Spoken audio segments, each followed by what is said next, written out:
Well, good morning. Here it is, Friday morning. We've made it to Friday morning. We're at the end of this week, on the threshold of the weekend. Today is January the 26th, and I hope that you had a great Thursday. I hope that you were able to start, trying to finish up, maybe some projects and things, as you work toward, today being Friday and then on to the weekend. But anyway, I hope this morning finds you well. If you've been going through, some of the sickness and things that have been going around, hope this morning finds you doing better, and hopefully you'll get over it. And anyway. Hope you had a good night's rest.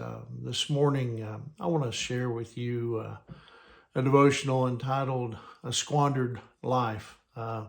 In Jeremiah chapter 18, verses 1 through 3, it says this: The Lord gave another message to Jeremiah. He said, "Go down to the potter's house, and I will speak to you there." So I did as he told me, and found the potter working at his wheel.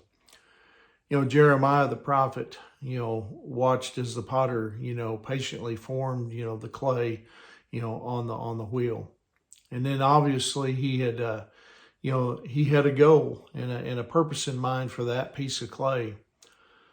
But some of it was resistant and inflexible in the potter's hands.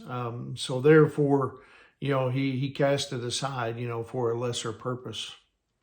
In other words, the clay didn't become what the potter wanted it to be. We're like the clay, and God, He's like the potter. He has a plan for each of our lives, and that's better than anything that we've planned for ourselves. And we have a choice as to whether we'll yield the will of God for our lives, or we'll try to resist it. Of course, we'll have setbacks in life. I mean, everybody does. We'll face hardship and tragedy. We'll encounter unexpected problems.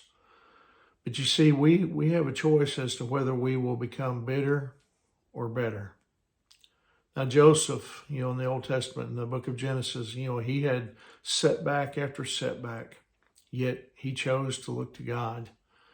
He was even able to, to say to his brothers, who had, betrayed him in the end, in Genesis chapter 50, verse 20, he told them, "You intended to harm me, but God intended it all for good. He brought me to this position so I could save the lives of many people." In contrast to Joseph, Samson, he was someone whom God, he could have used mightily. But he threw his life away because he made some subtle but serious mistakes. His was a life of squandered resources and wasted potential. And it stands as a warning to us today that that a good beginning doesn't necessarily guarantee a good ending. As Solomon wrote in Ecclesiastes chapter 7, verse 8, "Finishing is better than starting. Patience is better than pride." Or as Henry Wadsworth Longfellow said, "Great is the art of beginning, but greater is the art of ending." That's true. Of course, when we think of Samson, we usually think of his fall with, Delilah. However, it was a series of, small compromises that, that really ultimately led up to, Samson's undoing. God put his hand upon Samson in a unique way.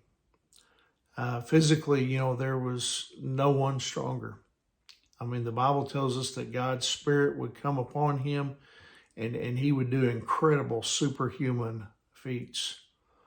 Now, during Samson's life, it was a very wicked time in Israel's history. The book of Judges in chapter 17, verse 6 says that everyone did whatever seemed right in their own eyes. And so God raised up Samson.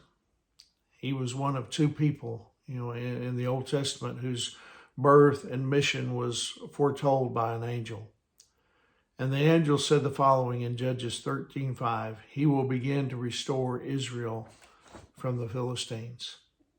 Samson, you see, had the potential to do great things, but he didn't finish the task that he had started. Life is full of surprises. I think most of us know that. We all know people like Samson, people who had great promise, but they never reached their potential.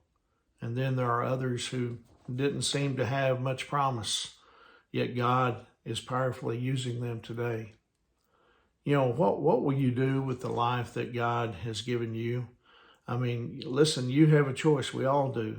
Will you conform to the will of God, or will you resist it? That's the question for all of us. Will we use the resources that God has given us? And I pray that we all would. We would, fulfill the potential that God has for each one of us.